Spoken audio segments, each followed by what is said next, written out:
Susunod, nako mga kababayan, Nako, alam mo, sa totoo lang, alam ninyo mga kababayan, napakahirap po, no? Napakahirap po ng problemang kakaharapin ni Sarah ngayon.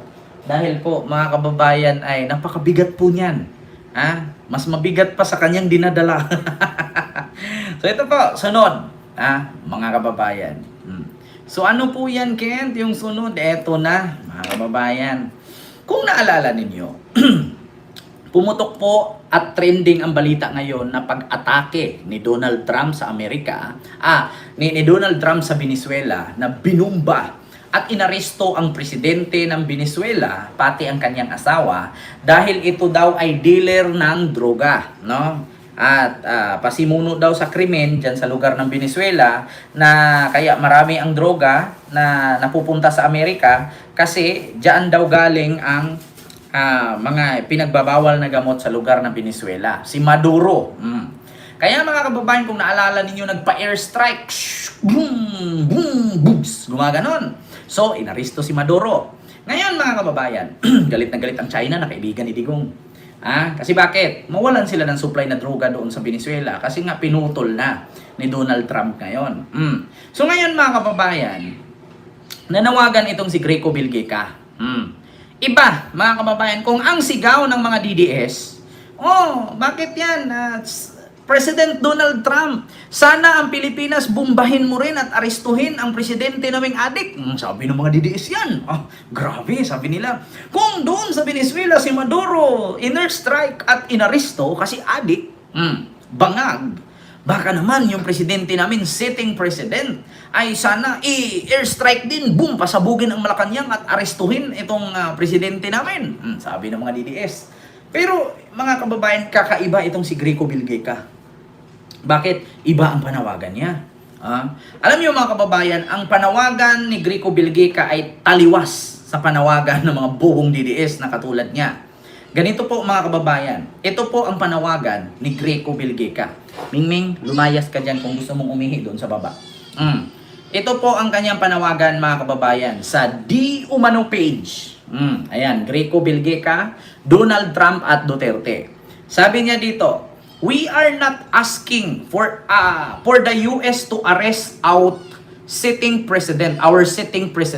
Sabi ni Greco Bilgeca, we are not asking for the US to arrest our sitting president.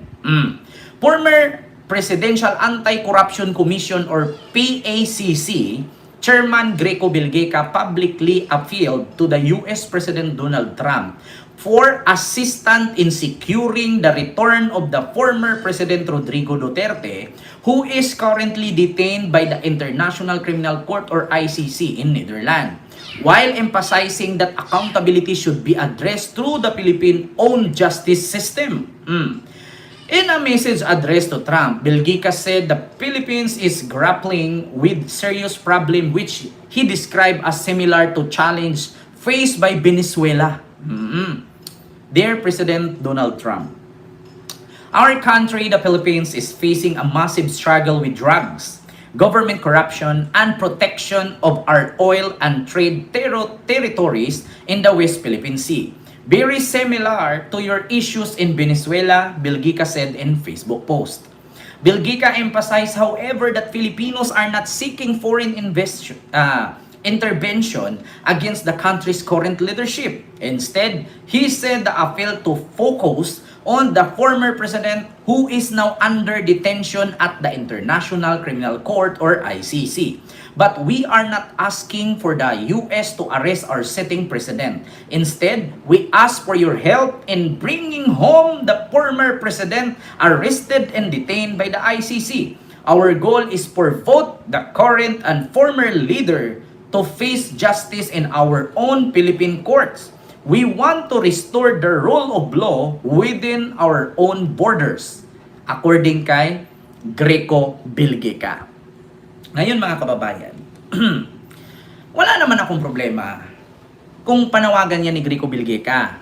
Iba ang panawagan ni Greco sa panawagan ng mga katulad niyang DDS.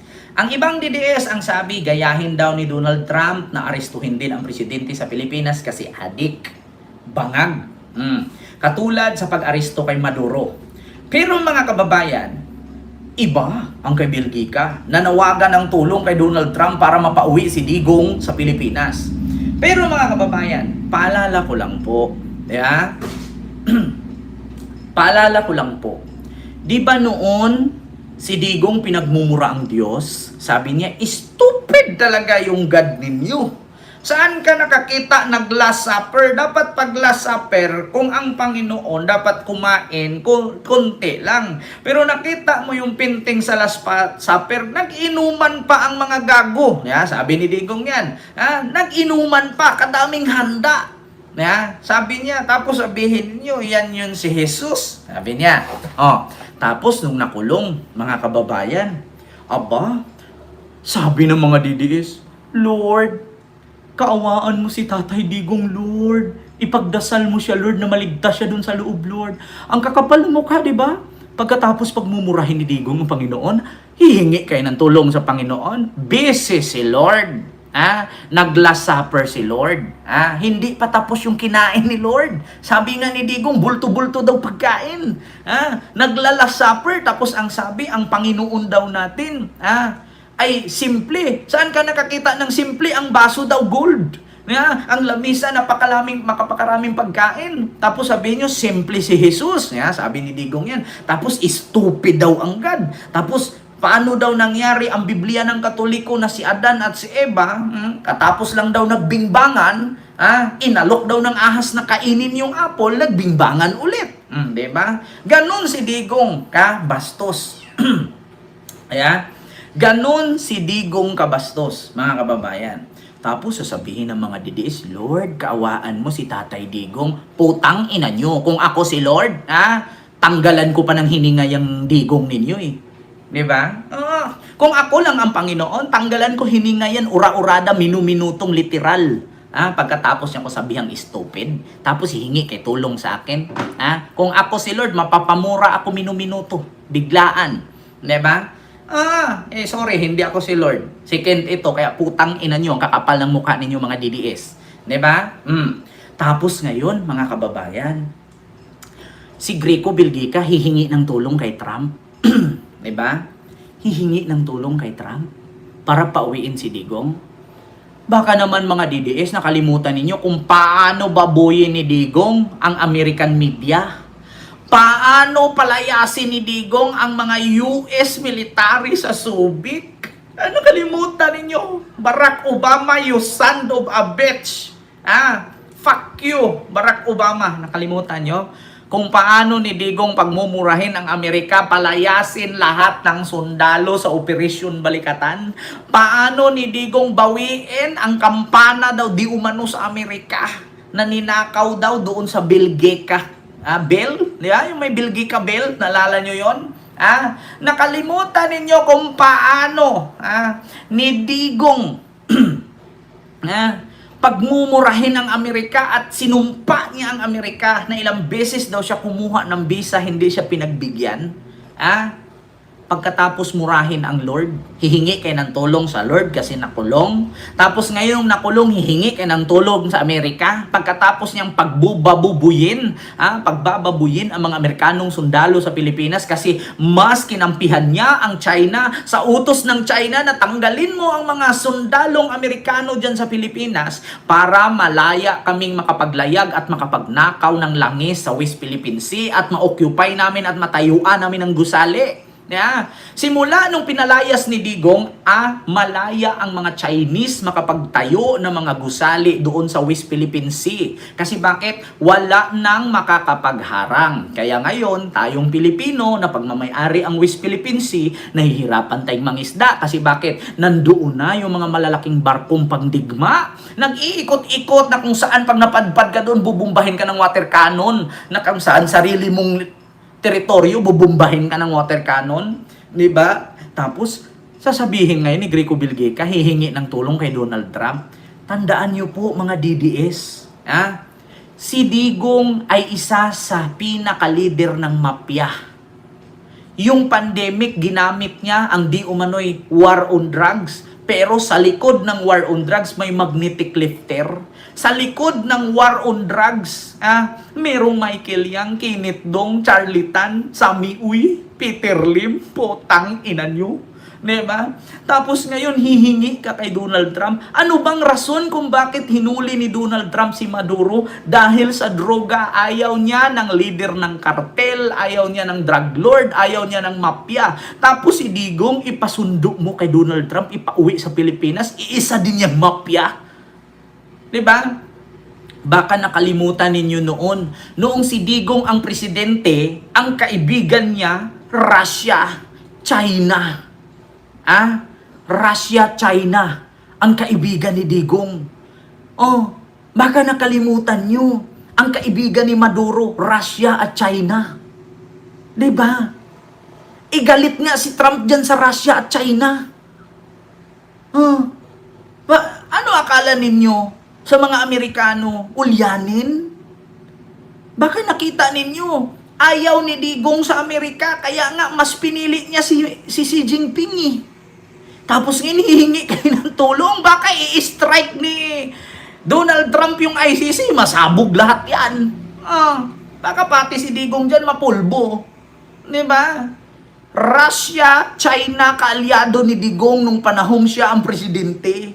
Alam nyo namang galit na galit si Trump sa Russia at China. Tapos kaalyado pa ni Digong itong Israel, si Netanyahu. Alam nyo namang galit si Donald Trump dyan. Tapos ngayon hihingi kayo ng tulong kay Trump. Baka naalala ninyo nung pumunta si PBBM sa Amerika, anong sabi ni Donald Trump? Hindi kasi alam kung anong ginagawa nung nakaraang administrasyon. Kaya nagkandalitsi-litsi ang Pilipinas. Diba naalala nyo nung nagkaharap si BBM at si Donald Trump? Sabi ni Donald Trump, buti pa to presidente pumunta dito sa akin ngayon, nakausap ko harap-harapan. Yung previous administration, hindi nila alam kung anong pinagagawa nila noon. Kaya ngumiti na lang si PBBM at that time. Diba? Baka may mga DDS, nakalimutan ninyo. Diba? Ma'am Rosario, sige po. Yeah? Baka mga DDS nakalimutan ninyo kung paano babuyin ni Donald Trump, ni Digong ang Amerika. Tapos ngayon, hihingi kayo ng tulong para palayain ni Donald Trump si Digong. Hindi nyo alam, si Maduro galit si Trump. Na ang kaibigan ni Madurong bansa, Russia, China. Ayaw niya sa Amerika, nakadikit-dikit lang sila. Latin America si Maduro di ba? Latin sila. Andyan lang yung Amerika sa taas, dito si Maduro pero mas pinili niya ang Russia sa tuktok at China. Kita ninyo? Nakita ninyo? Andito ito example ko. Ito Amerika andito ang Venezuela Pero saan siya humingi ng tulong ang Venezuela? Andun sa tuktok dito sa China at sa Russia. Andito Amerika andun siya humingi ng tulong. Diba? Kita mo yan? Bakit hindi ka hingi ng tulong sa Amerika? Kalapit-lapit mo lang. Bakit doon ka pa sa tuktok ng himpapawid ng mundo? Sa Russia, sa Antarctica, at sa China, napakalayo niyan. Di ba? Kita ninyo? Kayo malipong? Nag-isip po ba kayo? Nag-iisip po ba kayo? Mga DDS? Kung hindi ba naman kay tanga? Baka naalala ninyo kung paano palayasin lahat ni Digong ang mga Amerikanong sundalo sa Pilipinas. Ito i-search natin. Tapos ngayon, maghihingi kayong tulong sa Amerika. Kaya nga galit na galit ang mga Duterte na bakit si PBBM tumanggap ng, di ba, yung Typhoon missile na mula sa Amerika. At anong sabi ni Pulong? Funded daw si Brunner, General Brunner ng Armed Forces of the Philippines ng Amerika. Kaya tinanggap niya ang Typhoon missile. Kinalaban niya ang Amerika. Kasi mas gusto niya China. Tapos ngayon, hihingi kayo ng tulong kay Trump. Bakit hindi kayo hihingi ng tulong kay Xi Jinping? Kaya, humingi kayo ng tulong kay Xi Jinping. Huwag kay Trump. Ito mga kababayan. Duterte, pinapalayas ang mga sundalong Amerikano sa Subic. Ito mga kababayan. Ipinakita ni Pangulong Duterte ang mga litrato ng Buddaho Massacre, ang madugong pagpatay ng mga Amerikano laban sa mga Moro noong 1906. Ito ang mga litratong ipinakita ng Pangulo sa East Asia Summit, kung saan nandoon din si US President Barack Obama para ipamukhang lumabag din ang Amerika sa karapatang pantao sa kabila ng pagkwestiyon sa mga kaso ng extrajudicial killings sa kampanya laban sa droga. This Ayan is na. really the massacre of Budako. Kita nyo? Look at the bodies there. For as long as we stay with America, we will never have peace in that time. Might as well give it up. Give it an independent. Kita ninyo? As long as dumikit daw tayo sa Amerika, wala tayong independent. Kita ninyo? Hanggat nakadikit tayo sa Amerika, wala tayong independence. Sabi ni Digong, tapos ngayon hihingi kayo ng tulong para pauwiin. Diyos mio Marimar. Yun ang isipin ninyo. Sabi, yan ang isipin ninyo. Continue. At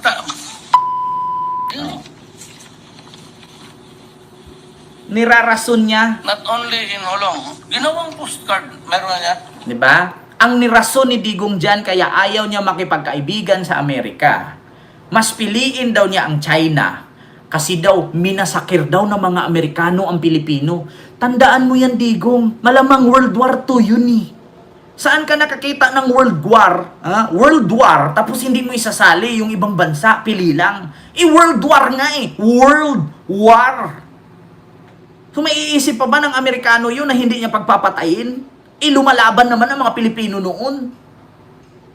'Di ba? World War nga eh. 'Di ba kalayo-layo? World War, ibabalik mo?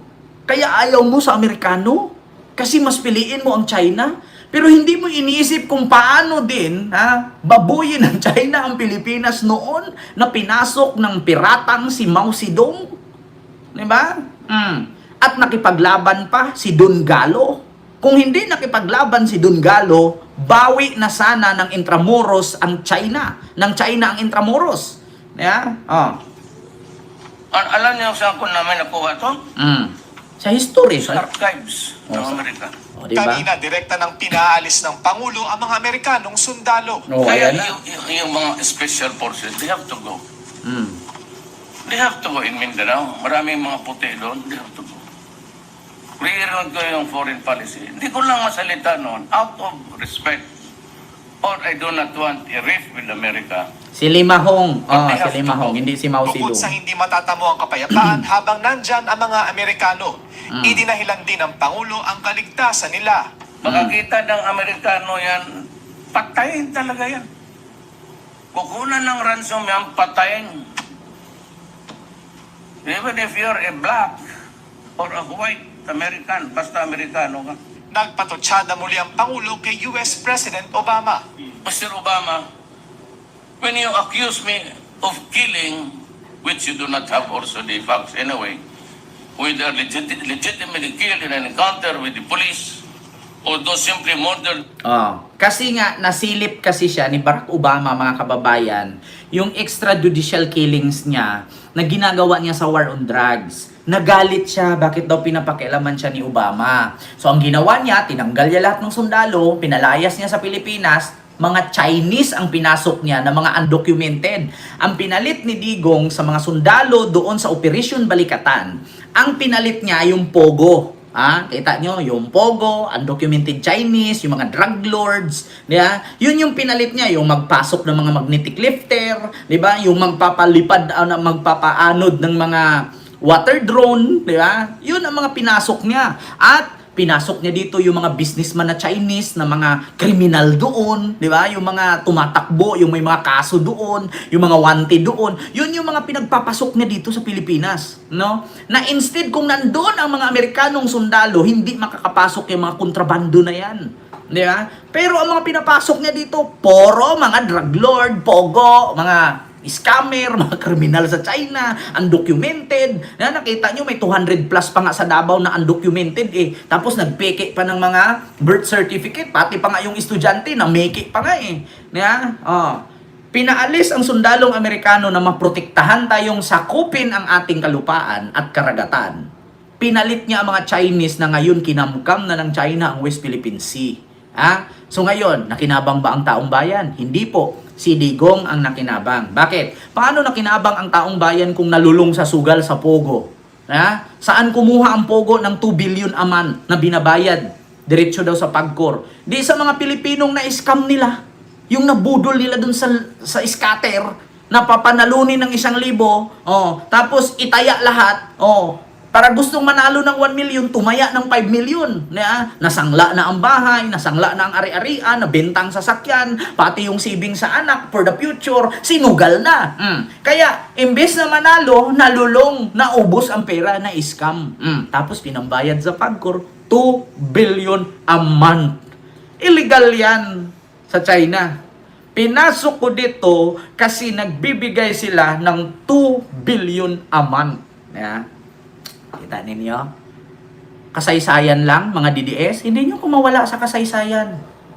Nandyan si Uncle Google. Si Uncle Google. I-search mo lang, lalabas agad. Kaya kayo mga DDS, para marami kayong kita at maraming manood sa inyo, mag-search kayong mabuti na hindi kay fake news. Katulad kay Maharlika, nag-post daw ng kantutan ni PB, ni Lisa at kung sino pa yung kantutan. Nung ini-research ko, ay putang ina si Michelle Lu. Yung James Bond movie yun, biniblurred pa. Hindi ako napanood ninyo. Yung bingbangan daw ni First Lady Lisa at nung sino ba yung kabingbangan? Kung kabingbangan, ba't biniblurred mo yung mukha? Diyos ko, mas malabo pa sa ihi ng pusit yung pinakita mo. Tapos sabi nila si First Lady Lisa daw yung babae nakatay, kalayo-layo. Mas kamukha ko pa nga yung babaeng nakatayo kaysa kay First Lady. Diyos ko, mga DDS, yung putang yung mga fake news kayo. Yung pinakita ni Marlica, mas kamukha ko pa yung babaeng nakatayo kaysa kay mukha ni First Lady. Nakita yung babae na kaganon doon, tapos may lalaking nakatuwad. Ano yun? Nagbingbangan, lalaki ang tumuwad, yung babae ang kumantot. Ano yun? Tapos yung picture mo, puro blurred lahat, mas malabo pa sa ihi ng pusit. Putang ina nyo, gagawa kayo ng fake news. Diyos ko, ano na naman sunod ninyong ilabas? Hindi, walang kakagat yan, Marlica, laos ka na. Laos ka na, Marlica, kahit nga oras-oras ka mag-live Mas marami pa nga viewers ko sa iyo wala nang maniwala sa'yo, Marlica. Laos ka na. Simula nung nilason mo yung asawa mo at pinatay mo para makuha mo yung yaman niya, yung matandang Amerikano, wala nang niwala sa iyo Laos kayo, animal kayo. Continue natin. With the cohorts, wala kang ipinakita. I said, Duterte hurting words. Words. You have not even apologized to the Filipino nation. Why only to the Moro? Are they not Filipinos also? It was just a question of religion. Okay, at first. But they are our Malay brothers. Our blood. And when you... Do not. Kita mo? Siya mismo na biktima sa kanyang pang-uuto sa Pilipino.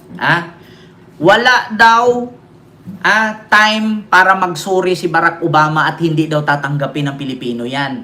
But ano ba ang mga pinapatay doon? Ng mga sundalo nung panahon na yun na kinuha yung kampana? Mga Moro. Ang mga Moro is Malay. Mga Malaysian yan. Pero dito sila sa Pilipinas at the time, nakatira, kaya pinagpapatay sila ng Amerikanong sundalo. So, anong pinaglalaban ni Digong doon? Hindi naman mga Pinoy yung pinatay, mga Moro yung pinatay. Siya na mismo nagsabi, Kita nyo, mga kababayan, ulitin ko, Mga Moro yung pinatay, mga Malay, mga Malayo. Hindi sila Pilipino. Ito, Filipino nation. Why only to the Moro? Are they not Filipinos also? It was just a question of religion. Okay, at first. But they are our Malay brothers. Our blood. Diba? Wala daw question. Kasi dito daw sa Pilipinas pinatay ating lupa. They are also our brothers. Diba? Mga Moro ang pinatay nun. Mga Malaysian. So anong pinaglalaban mo? Kung Russian ba ang nasa Pilipinas pinagpapatay ng mga Amerikano? magagalit ka sa mga Amerikano kasi pinagpapatay yung mga Russian? Ha? Saan ang pinaglalaban doon? Lahat na kapatid mo. Ha? Lahat na kapatid niya. Kasi pag Muslim ang kaharap niya, Muslim siya. Pero kumain sila ng lechon doon sa harapan ng lamesa, sila dalawa ni Sarah. Pag kaharap niya Chinese, Chinese daw siya. Di ba nakita niyo? Nung kaharap niya Arabo, wow, Arabo din daw siya. Di ba? Nung pumunta siya ng Saudi, nung sinalubong siya doon ni Fahad, ano ba yun? Ni Maktun, ano ba yung apelido nun? Nung kaharap niya Chinese, sabi niya, Chinese ako kasi Rowa. 3 letra, Chinese yan. Nung kaharap niya Muslim, sabi niya, Muslim ako. Pero ang laki nung lechon baboy, kaharap nila dalawa ni Sarah nung kumain sila sa lamesa. Tapos sasabihin mo, tapos may assalamualaikum, wabarakatuh, syukran. May pag-ganun-ganun pa si Sarah. Huwag niyong gamitin yung Muslim, uy. May pa-syukran kayo, assalamualaikum. Tapos nang kumakain kay dalawa ni Digong, kalaki-laki ng baboy, lechon, nakadapa. Diba? Tigilan niyo yung panggagamit ng parang si Tio Moreno, may pa-assalamualaikum, walang bakla sa Muslim, uy. Bawal ang bakla sa Muslim. Kaya, may pa-assalamualaikum pa kayo. Hindi kayo nahihiya sa mga Muslim. Diba? Ito pa, mga kababayan.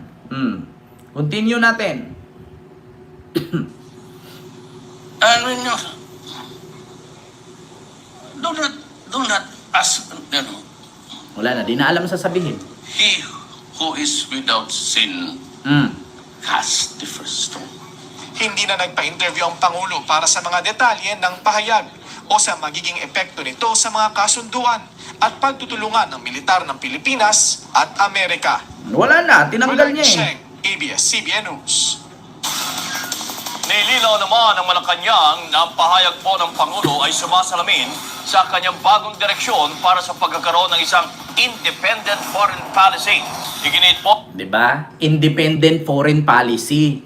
So kung meron tayong independent foreign policy, bakit nakamkam ng China ang West Philippine Sea? Diba? Mangkanor.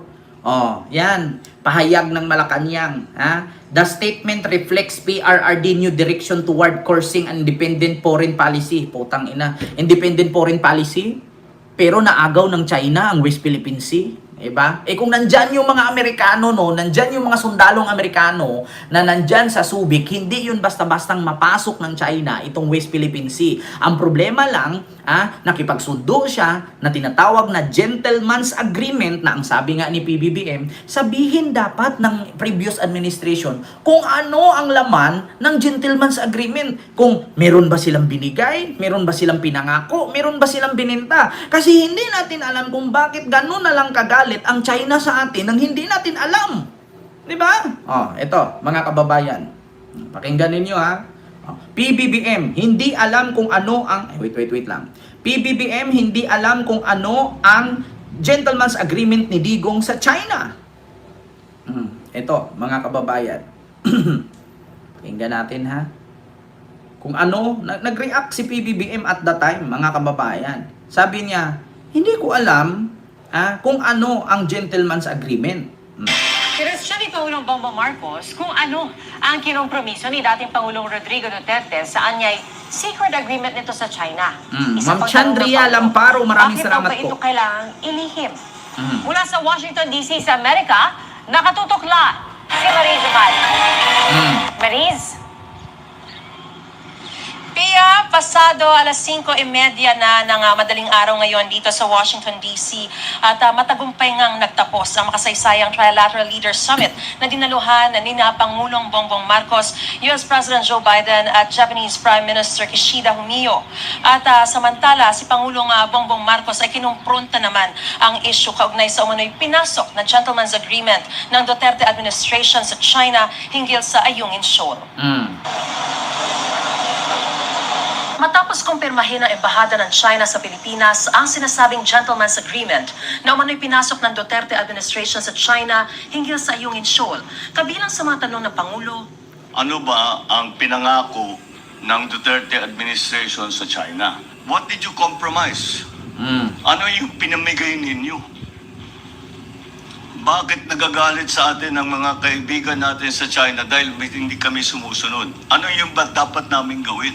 Anong laman nung secret agreement na yan? Tawag nila sa gentleman's agreement. Tawag ko dyan secret agreement. O, diba? Hindi namin alam. Walang dokumento. Ang dating tagapagsalita ni dating Pangulong Duterte ang unang nagbanggit tungkol sa gentleman's agreement. Pero nauna nang sinabi ni Duterte na wala silang gentleman's agreement at wala siyang anumang isinuko sa China. Sabi pa ni Pangulong Marcos, hindi raw sinabihan ang kanyang administrasyon na mayroong kasunduan na dapat sundan at isikreto sa taong bayan. It was decided in the last administration that we will not record this. We will not announce it to the Filipino people. Therefore, it is a secret agreement. My question is, why was it a secret? Tinanong nga raw mismo ni Pangulong Marcos si ngayon National Security Advisor Eduardo Año na dati ring nasa gabinete ni Duterte. Diba? Kita ninyo? Tapos ngayon, sasabihin ninyo, hihingi kayo ng tulong kay Trump para ipauwi si Digong. Huwag kayo managinip, oy. Matulog kayo, magdasal, kumain ng 3 beses sa isang araw para hindi kayo maging baliw, mga DDS. Tigil-tigilan nyo yung kahibangan ninyo. Kabaliwan yan. Tigil nyo yan. Ha? So yun lamang, mga kababayan. Yung ating topic dyan patungkol kay Bill Geka, mga kababayan.